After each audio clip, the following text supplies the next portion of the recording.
Hello guys, চলো সবার আগে টিকটক ভিডিওটা দেখি, তারপরে পাবলিকে করা কমেন্ট গুলো পড়ি। Let's go.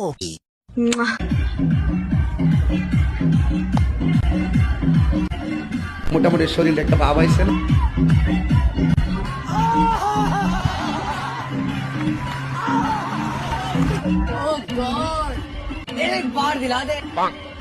আয়েশ আরাম আর কিচ্ছু লিখে না আর খাওন আর কিচ্ছু तो चलिए शुरू करते हैं। নাচ দেখাইলো নাকি সাইজ দেখাইলো? লিসেনরা রিপ্লাই দাও।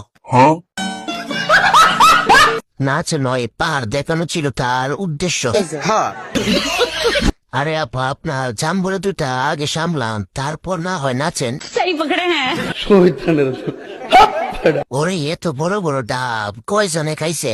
আমি বলুম না, আমার শরম করে। দেখে মনে হয় সবাই সুযোগ কাজে লাগাইছে। ঠিক বলেছো।